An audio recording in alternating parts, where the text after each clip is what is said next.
Welcome to Happily Ever After is just the beginning. Keeping your relationship not just together, but happy, and we mean truly happy, is part art and part science. You've come to the right place. Here's your host, Leslie Dories.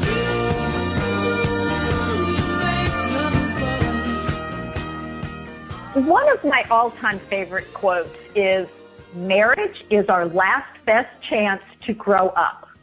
And unfortunately, too many people believe that if you would just marry the right person, you will never experience a moment of discomfort or disappointment from that person ever again for the rest of your life. Maybe outside events will cause difficulty, but not the person who promised to love, honor, and cherish you. And if your partner hurts you, even unintentionally, then they aren't really your soulmate. But this quote really is a great description of marriage. It is the working through challenges with your partner that allows us to grow both individually and as a couple. And the big problem for many marriages is that no one teaches us how to handle our differences and any resulting conflict that occurs in a really healthy way. Hence, one of the purposes of this show. So if you've been listening, you know it's an ongoing discussion about how to resolve differences and create deeper connection with your partner, and today's actually not any different. My guest is psychotherapist and the author of Women with Controlling Partners, Taking Back Your Life from a Manipulative or Abusive Partner.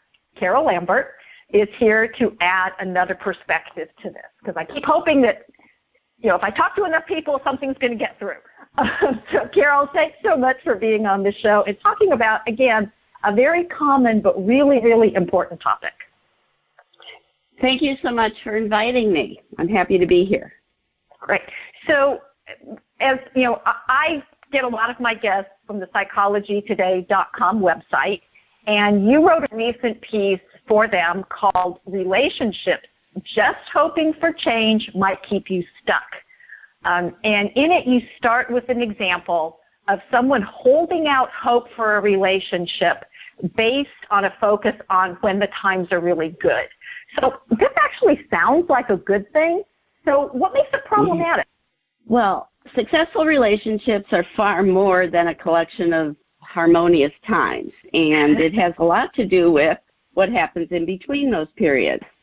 So if we think about a healthy relationship, we can maybe think about three things. One is the harmony, those periods, which are wonderful. Then you have a rupture, which is a problem or a conflict arises. And then there's repair of the rupture. That's what the couple does to address or resolve the problem. Actually, this sort of surprised me, but psychologist Bonnie Badenoch in her research identifies that a good relationship, we might only get along 30% of the time. So there's a lot of permission for us not to get it right all the time. 30% doesn't sound like a lot. So, but actually, I think that if that's actually a true statement, and I have no reason to doubt her research, that's actually should make everybody feel a little bit better, shouldn't it? I absolutely agree with you.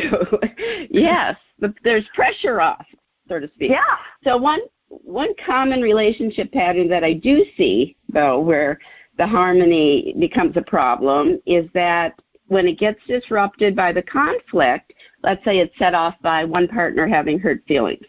And then there's some tension and maybe some arguing and some maybe escalation of the tension without any resolution. But then the tension completely disappears as if it never happened. And this is when one partner changes the mood and move maybe back towards caring and kind behavior that draws the couple back together. Now they're back in that familiar emotional connection. If you think about it, when one partner can end that period of distance and unrest, it must feel so relieving to both in the end.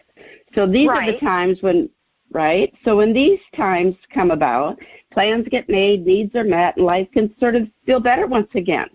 But the problem, this is the problem, in order to move on, they need to deny or minimize what took place. So the hurt feelings are left ignored by one partner, and the need to suppress feelings by the hurt partner. So the rupture, if we use that word for conflict, never gets addressed. And in time, this can become an ongoing problem to the stability of the relationship.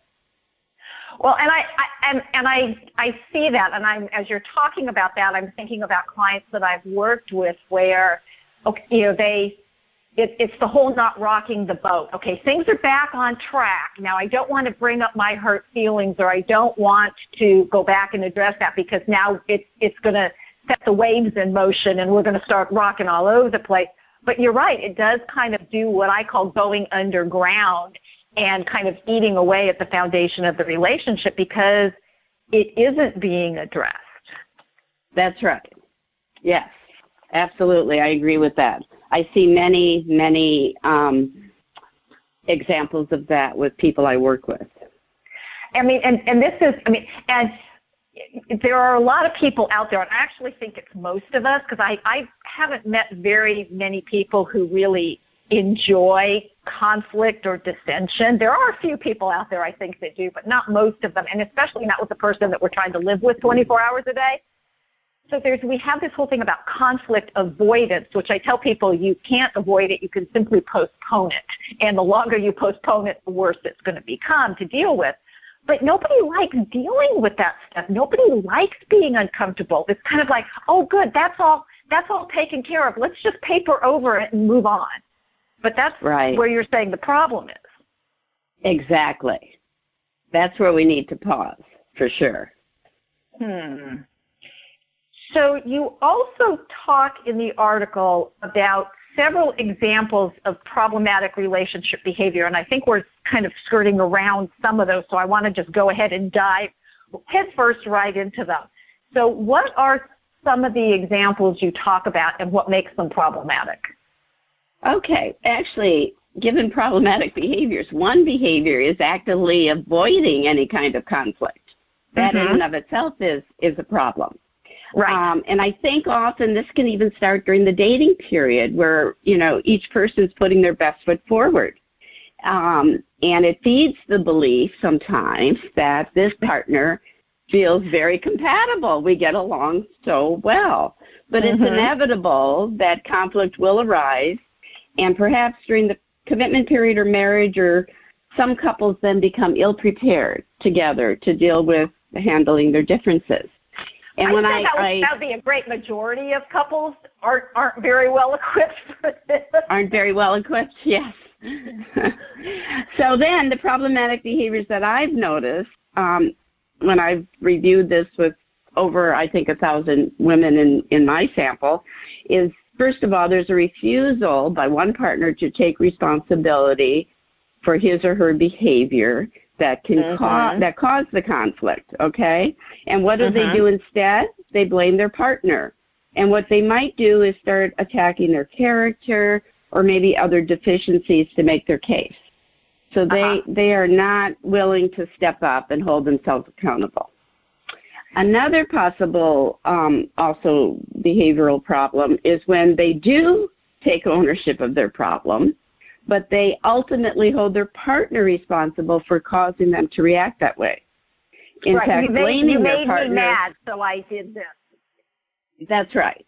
So you're blaming their partner for their own behavior. And then another is emotionally withdrawing, giving the silent treatment in an attempt to punish the other. This actually can be very, very painful for the targeted person. Not the one withdrawing, but the one being withdrawn from. And then the other one that I mentioned is the belief that one partner is right and entitled to have the final word, expecting their partner to agree with them and drop the issue. So you can see how all these reactions would only further the relationship rupture, not resolve it, for sure. And they're pretty common. I mean, one of the things that I focus on with a lot of my couples, and just taking that last one about the needing to be right, and which of course, I mean, and in some cases both people are right, but that's a hard concept to grasp, that my partner's experience and opinion is equally valid, even though different from my experience and my opinion. And how do we deal with that? I think that that's, and again, I go back to the soulmate myth that if I'm with the right person, none of this is ever going to happen, which is why I was saying that I'm not sure couples are actually prepared for this, because nobody has to take a relationship 101 class before they graduate from high school, although I think they should.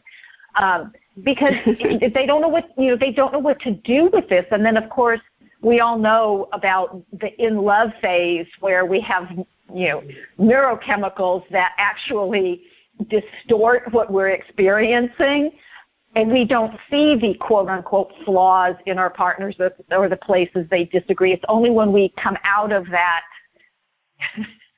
I don't know what we want to call it, that euphoric, non-realistic, or the infatuation. Yes. Yeah. The point where we actually start seeing this person as a human being as opposed to this paragon, which none of us are. But nobody's prepared for that, and then they don't know what to do, and then they go into these unproductive behaviors that we're talking about. So the one that is really you're talking about it being very harmful, and it is the withdrawer, the one who basically just pulls back. What makes that more damaging than maybe some of the other inappropriate behaviors? Well, now there's no engagement, right? The other person has removed him or herself completely, so there's even less opportunity to try to re-engage. And often, I think the person who is left is the one who can feel very alone, can feel more disconnected emotionally, because the other partner really has all the power right now and the control of what's going to happen.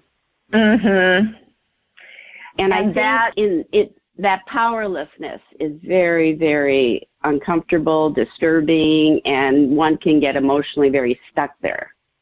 Yeah, I mean, and it is, and it's very hard, and then that person probably is going to try to push and engage in other ways. But I really am interested, because you mentioned this, about this power dynamic, this power differential, and who has the power and how that impacts negatively a relationship. So can you talk a little bit about that? Sure. I work a lot with individuals who have a partner that very maybe slowly and insidiously has gained control or power in the relationship. And it's very interesting because I collect courtships, I think now, from over 1,000 women, and they can identify, the majority identifies that they never saw any of this kind of controlling or coercive behavior while they were dating. But it was after the commitment or getting married that it started to show up. And they felt more disempowered by that experience with their partner, and they found it harder and harder to be more themselves and to feel present and able to speak up, because the person who has the dominance, in order to keep that, has to continue to sadly maybe undermine or discount their partners in certain ways to sort of maintain that position. Right, and this goes to, I think, and I can't remember which one of the other examples that you gave, but it was about the minimizing. And this is something that I think if more couples understood how common this was, they might be able to handle it a little bit better than they do. And it goes back to, we have different experiences. Something that would bother you might not bother me, or vice versa. So when we use ourselves as what I call the template, as, well, this is how I experience the world, and everybody experiences the world the same way, which of course we know is not true, then whatever this is shouldn't bother you. And that's that minimizing, as opposed to, what is it about my partner's life or life experience that this particular thing does bother them? And it could be something just as small, because my husband and I laugh about this all the time. I am constantly cold. It's very hard for me, except in the heat of the summer when I'm not real thrilled about it, but I'm always cold. And I don't want him to put his cold hands on me because I'm already cold. But he doesn't have a problem with me putting my cold hands on him. And we go back and forth about this because he goes, well, if I were to do this to you, you wouldn't like it. I said, yes, but I know that you don't mind. Mm-hmm. So, but it's even something as simple as that. But a lot of times it's even more than that. And I think that's where people get confused.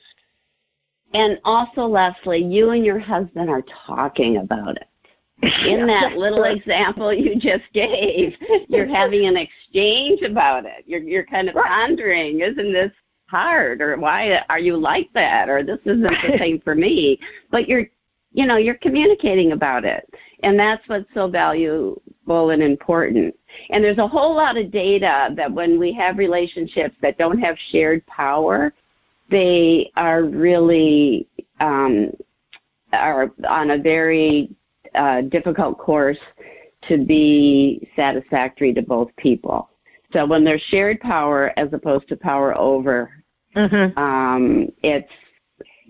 on the right track.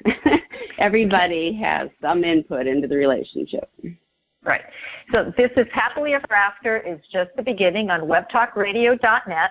I'm Leslie Dories, and I'm talking today with psychotherapist and author Carol Lambert about handling conflict in your relationship in a productive way. And if this resonates with you, please, as we've been talking about, know it's pretty common, but it's also fixable. And if you would like to know how, I invite you to get in touch with me and schedule a free, no-obligation, Create Your Happily Ever After transformation session. You can send me an email at Leslie, Lesli, at foundationscoachingnc.com. That's FOUNDATIONS, coaching, N as in Nancy, C as in Charlie.com. Or you can give me a call at area code 919-924-0463. So, Carol, in talking about this power imbalance and some of these other things that are going on, you made, in your article, you actually pointed out something which I found really, really interesting and more than a little bit disturbing. And because we're talking about repair, disrepair, harmony, and you talk about the possibility of harmony being used as a deception. So what does this mean? And more importantly, how does anybody know that's happening? Okay. So I'm so glad you're underscoring that because it is extremely misleading. So the periods of harmony that routinely follow a rupture or period of conflict that hasn't been addressed is a contrived repair. When the problematic behavior, so we're looking at the behavior, happens over and over. So one partner might apologize, claim that they didn't mean it, they were stressed out by work, yet the behavior never changes. This type of apology is not authentic. Intent of the behavior is to make nice in the moment.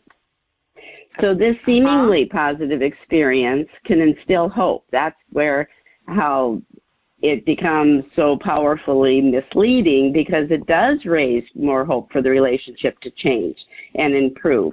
But it only serves to avoid and deny the couple's existing problems.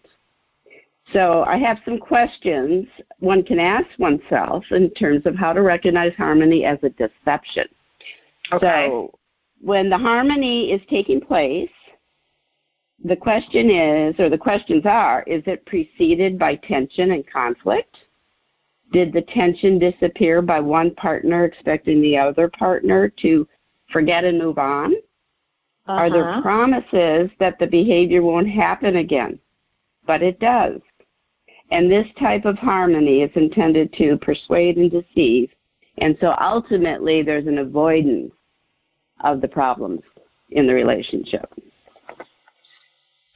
Okay, so that's a little bit what we were talking about a while ago, about just kind of paper it over. Let's just get out of this moment. Let's get back to normal, whatever that might be. Let's just move on. So here's the question, because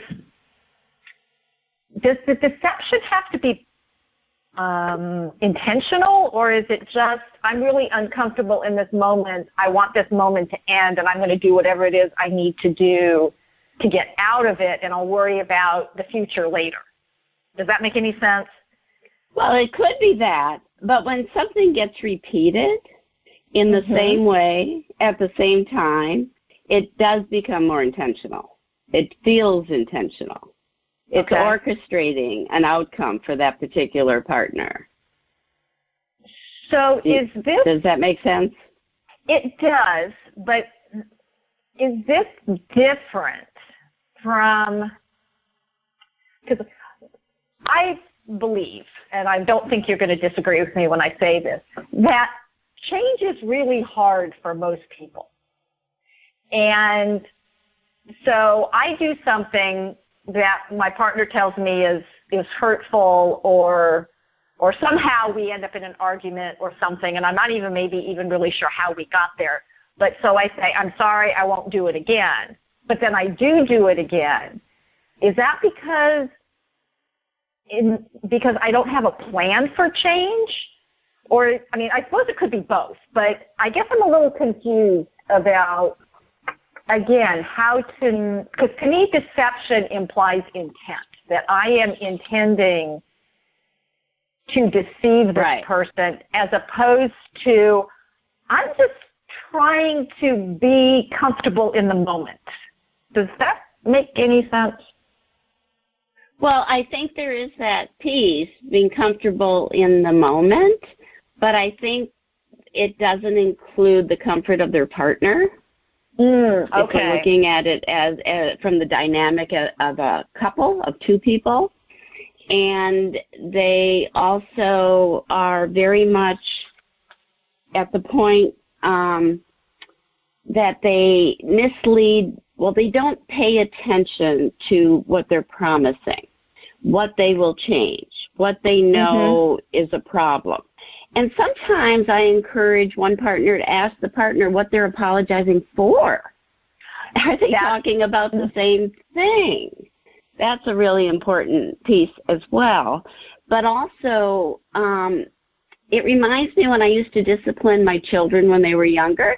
I never wanted to send them off to their room for a timeout without asking them to write down what is it they believe they did was a problem or wrong, and what they could have done differently. And if they could come out with those two questions answered, even if it was within a minute or two, that it was over their timeout. and I sort of think this is an important piece of what can be included in the dialogue in a couple trying to figure out a rupture. I don't know if I'm getting too far away from what you asked me, however. No, but I think that's really, really helpful, because there is a lot of misunderstanding, and not necessarily intentional misunderstanding. I mean, one of the things I say to my clients all the time is what you say is not necessarily what the other person hears. And the same thing is, I think I might know what you're upset about, but I'm guessing, or maybe I'm thinking it's something more about the situation that I would be upset about, so I'm making the assumption that it would be bothering you as well, without actually knowing, oh, it's this thing that I said or this thing that I did that was harmful. And so I like the idea of, I mean, I'm a big fan of specific apologies anyway, as opposed to, well, mistakes were made. Like, that's not an apology. Like, that's not. Right.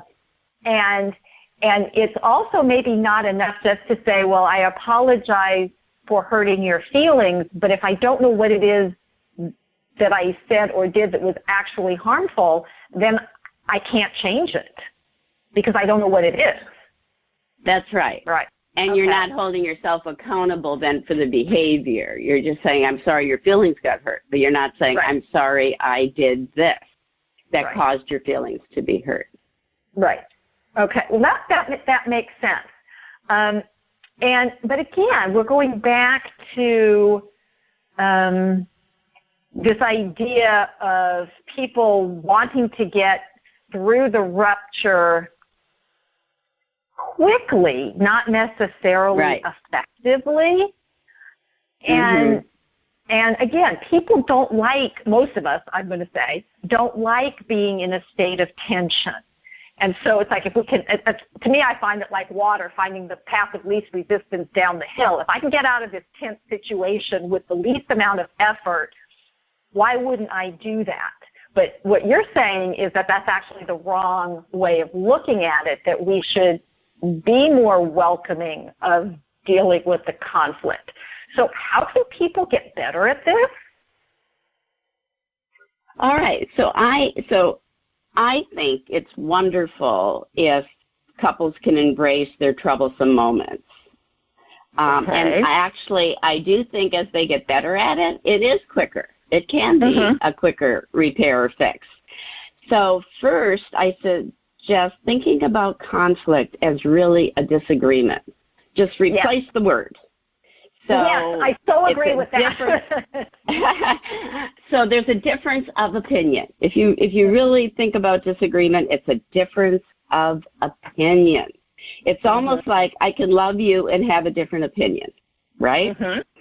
So then how to communicate to resolve the disagreements. All right, how can that be more approachable?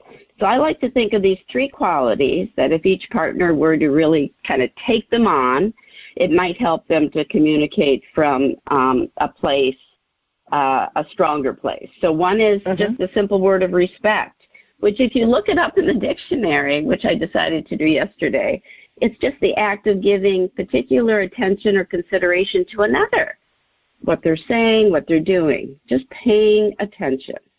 Another one is showing curiosity about their partner's feelings or viewpoints.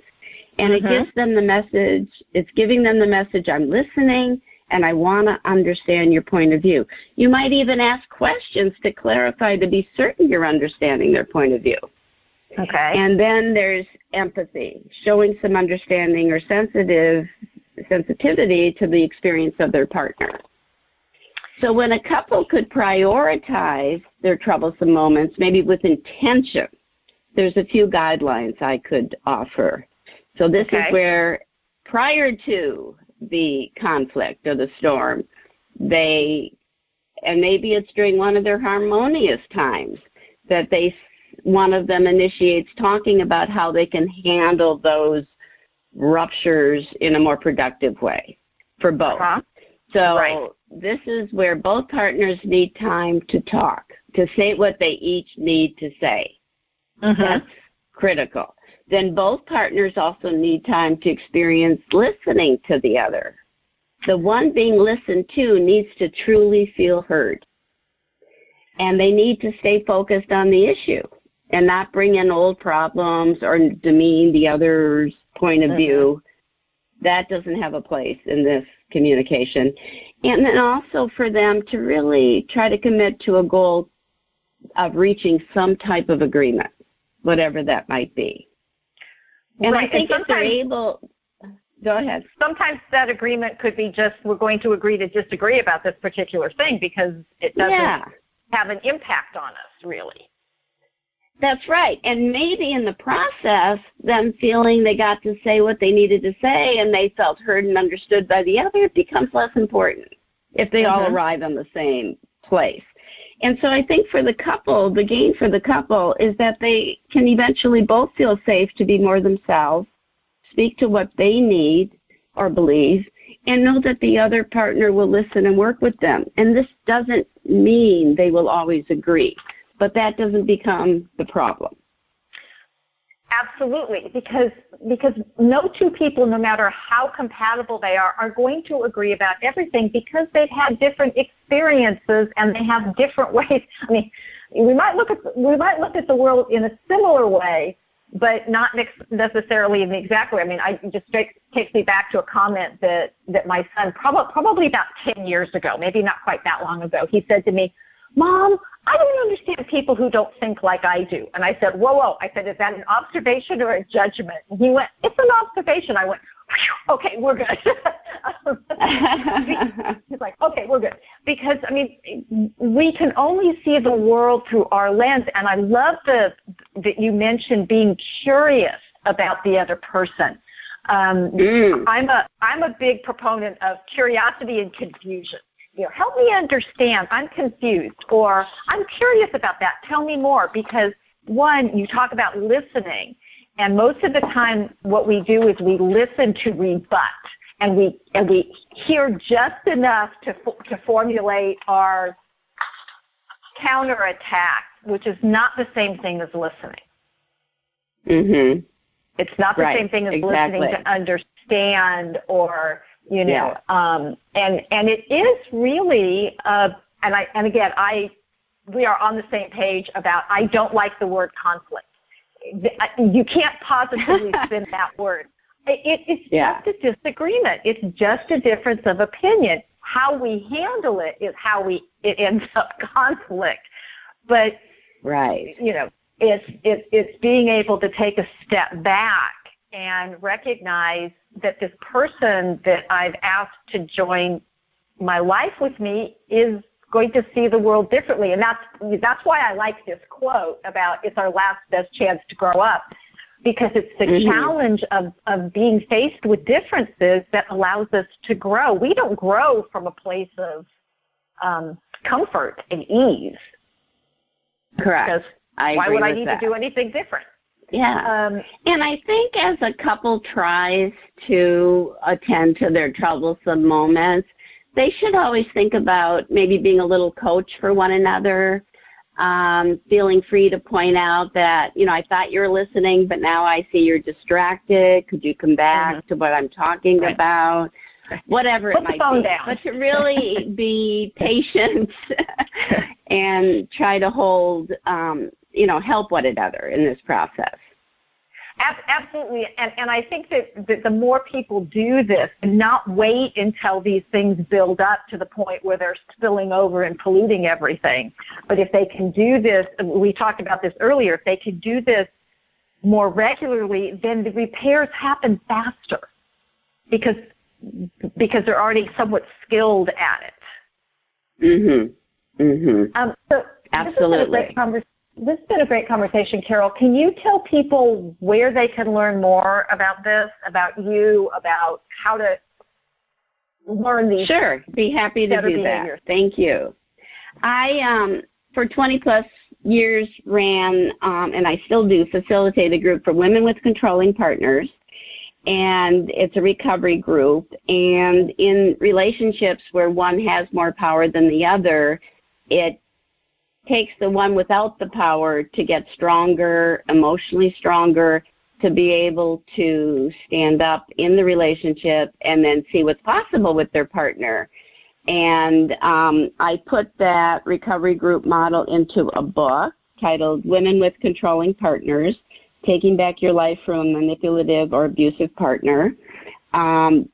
It's self-help, and it's available on Amazon. And there's some additional information on my website about relationships, and the website is carol-lambert.com. And I also discuss topics like some of the topics we touched upon today in my blog for Psychology Today that's called Mind Games. Love it. Again, I've said this before, I will say it again. No two people, no matter how much they love each other or share commonalities, will always agree. But it is possible to disagree without it being disagreeable.